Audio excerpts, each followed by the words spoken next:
dia manolotra ny araba ho anareo tsy ankanavaka ny tenako. Manolotra ny araba ho anareo rehetra tsy ankanavaka ny tenako, indrindra fa isika fianakaviana tsy ndriky manokana any amin'izany ny renitry ny zaza.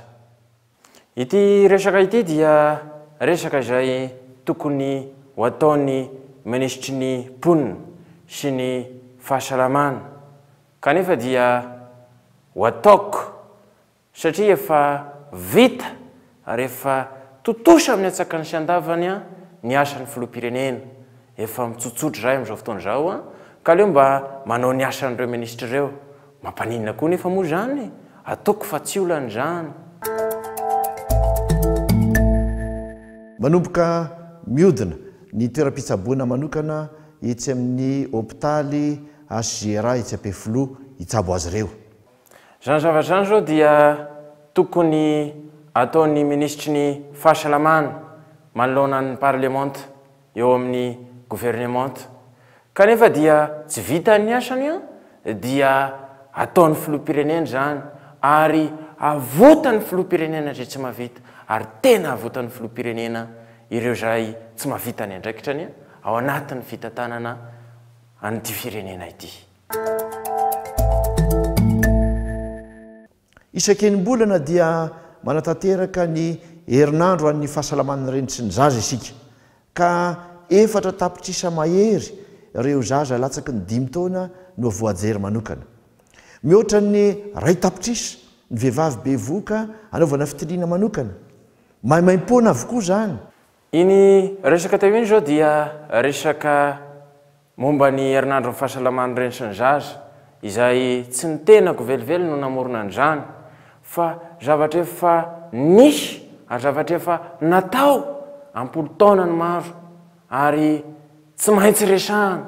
Zao any manam-potoana iresahana azy, ary zao koa no tadidiko, tsy mampanina koa no miteny hoe zao avo ataoko hoe te hiresaka an'izany dia resahako. Tsy olana zany zavatra zany, fa dia resahantsika atao anatin' ity fotoana ity.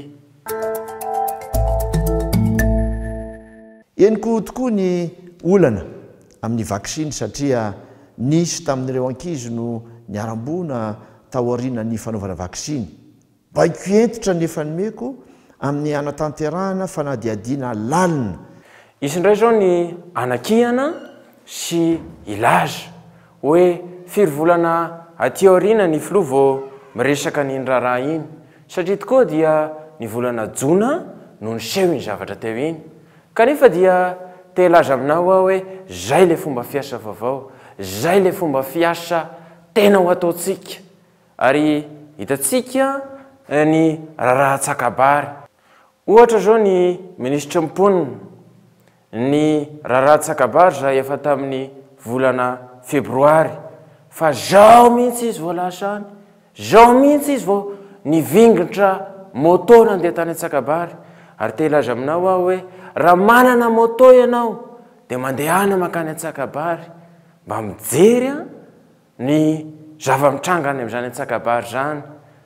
Ary tsy fampiandrasana io, te hilaza hoe tompona andraikitra isika, ka raha misy moto tokantranonao zao ihany ianao dia mandehana makany Tsakabary fa ilaina amin'ny fakanesana any. No niezaka nataony dia nomeny ny OMS azy ny mari-pakasitrahana manokana tamin'ny volana jolay teo. Isarana moa i ramatoa izay nahazo aniny mari-pakasitrahana izay avy amin'ny OMS iny, ary tsy maintsy resahana iny, tsy maintsy tenenina iny satria azadino ary tsarovy fa sambany ramatoa no nahazo an'ireny ataontsika hoe mari-pakasitrahana sy fandokafana ireny.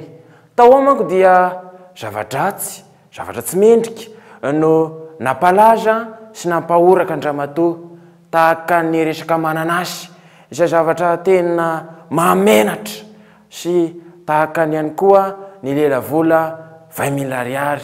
Reny zavatra reny dia alao hijanona treo, fa kosa ny zavatra tsara sy ny zavatra soa izay andokafana andramatoa. Ary adidiko sy andraikitra kosa ny mba mandokandoka andramatoa vadiko, izy moa no afaka anao an'izany, ianao io ara dia ampirisihako ihany koa mba hanao an'izany te afo izy rehefa mahavita zavatra ao anatin'izay rehetrarehetra zay.